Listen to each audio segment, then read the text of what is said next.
여러분, 투자하다 보면 정말 이해 안 되는 상황 한 번쯤 겪어보셨을 거예요.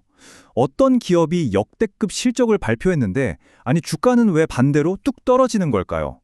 오늘은 바로 이 알쏭달쏭한 투자 미스터리를 속 시원하게 파헤쳐 보겠습니다.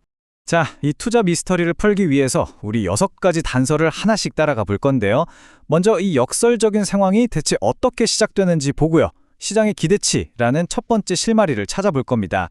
그리고 이 사건의 가장 결정적인 증거인 가이던스가 뭔지 분석하고 왜 주식시장은 과거보다 미래를 더 중요하게 보는지도 알아볼 거예요.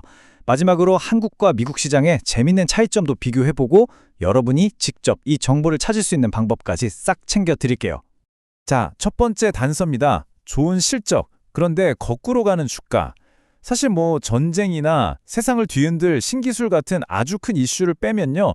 투자자들 심장이 가장 쫄깃해지는 순간이 바로 이때죠. 기업의 성적표, 실적이 발표될 때. 이때 주가가 가장 크게 요동칩니다. 네, 바로 이 질문입니다. 오늘 우리가 풀어야 할 핵심 미스테리죠.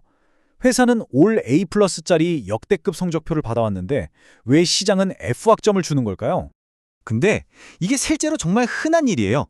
회사는 이번 분기 사상 최고 실적 달성 이러면서 막 샴페인을 터뜨리고 있는데 정작 매 주식 계좌를 열어보면 마이너스 15% 파란불이 떠 있는 거죠.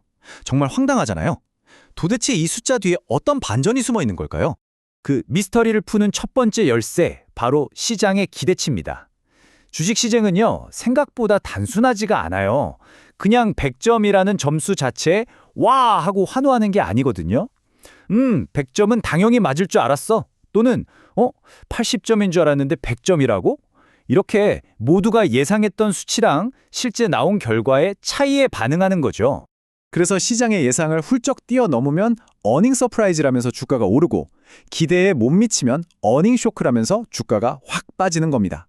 이 기대와 현실의 차이가 주가를 움직이는 아주 중요한 원리인 건 맞아요. 그런데 말이죠, 이것만으로는 우리가 맨 처음에 봤던 그 역설을 완벽하게 설명할 수가 없어요. 아직 더 결정적인 한 조각이 남아있습니다. 자, 드디어 오늘의 핵심입니다. 이 모든 역설을 푸는 가장 중요한 열쇠, 바로 기업이 직접 제시하는 미래에 대한 청사진, 가이던스입니다. 가이던스. 말 그대로 회사가 투자자들에게 우리 앞으로 이 방향으로 갈 거고요. 다음 분기 성적은 이 정도 나올 것 같아요. 라고 공식적으로 안내해주는 일종의 예고편이라고 생각하시면 돼요. 와, 이 비유가 정말 기가 막힙니다. 딱 이거예요. 방금 발표된 실적 보고서는요, 이미 끝나버린 지난 학기 성적표에 불과해요. 과거의 기록일 뿐이죠. 하지만 가이던스는 뭐다? 저 다음 시험은 100점 맞을 자신 있습니다. 라고 외치는 것과 같은 미래에 대한 약속인 겁니다. 자, 여러분이 투자자라면 어디에 돈을 거시겠어요? 이미 나온 성적표? 아니면 앞으로 잘 볼 거라는 자신감? 당연히 후자겠죠. 이 가이던스라는 문서 안에는요, 그야말로 미래에 대한 보물 지도가 담겨 있어요. 다음 분기 매출은 이 정도 예상하고요. 수익성은 이만큼 나올 겁니다. 그리고 이런 어마어마한 신규 투자를 계획하고 있습니다. 처럼 회사의 미래를 미리 엿볼 수 있는 핵심 정보들로 가득 차 있는 거죠. 그렇습니다. 주식시장의 본질은 결국 미래를 보는 거예요. 투자자들은 항상 끊임없이 이 기업의 미래 성장 가능성이 어떨까, 이걸 현재 주가에 미리 반영하려고 애쓰는 거거든요. 그래서 이게 핵심입니다. 아무리 과거 실적이 화려해도 그건 뭐다? 이미 시장에 다 알려진 옛날 뉴스라는 거죠. 주가의 반영이 끝났을 가능성이 높아요. 투자자들의 돈을 새로 움직이게 하는 건 이미 알려진 과거가 아니라 아직 가격에 제대로 반영되지 않은 미래의 가능성인 겁니다. 바로 이것이 우리가 처음에 던졌던 그 질문에 대한 가장 명쾌한 대답입니다. 한번 상상해 보세요. 저울이 있는데 한쪽에는 산더미 같은 과거의 A+ 실적으로 올려놔요. 그런데 다른 한쪽에 근데 다음 분기는 좀 어려울 것 같습니다. 라는 가이던스 한마디를 딱 올려놓는 순간 저울이 확 기울어버리는 거예요. 투자자들은 그 순간 미래에 대한 불안감 때문에 주식을 던지기 시작하는 거죠. 자, 그런데 이 가이던스의 중요성이 시장마다 조금씩 다르게 나타나는 것도 아주 흥미로운 포인트인데요. 특히 우리 한국 시장이랑 미국 시장이 꽤 뚜렷한 차이를 보입니다. 이 표를 보면 두 시장의 문화 차이가 한눈에 보이죠?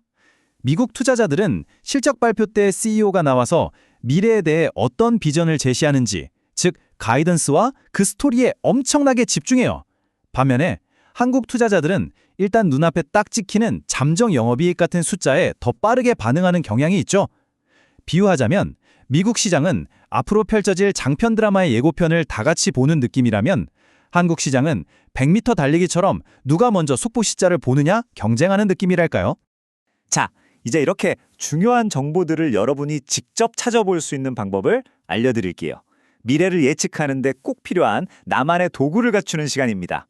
국내 기업 정보는 금융감독원을 다트나 한국거래소의 카인드 시스템에 들어가면 정말 쉽게 찾을 수 있고요. 미국 기업의 경우에는 더 간단합니다. 구글의 회사 이름 뒤에 Investor Relations 혹은 줄여서 IR이라고만 쳐보세요. 그럼 공식 IR 홈페이지가 나오는데 거기가 바로 보물창고입니다. 실적 발표 자료는 물론이고 CEO가 직접 설명하는 컨퍼런스 콜 녹음 파일까지 다 들을 수 있어요. 오늘 우리는 실적 숫자라는 겉모습 너머에 숨겨진 미래 전망, 즉 가이던스라는 진짜 힘을 확인했습니다. 주가는 과거의 영광이 아니라 미래의 가능성을 먹고 자란다는 사실 꼭 기억하세요. 이제 여러분이 다음 투자를 결정할 때 스스로에게 이 질문을 한번 던져보시기 바랍니다. 나는 이미 끝난 과거의 성적표에 베팅할 것인가? 아니면 앞으로 펼쳐질 미래의 가능성에 베팅할 것인가? 여러분의 현명한 선택을 응원하겠습니다.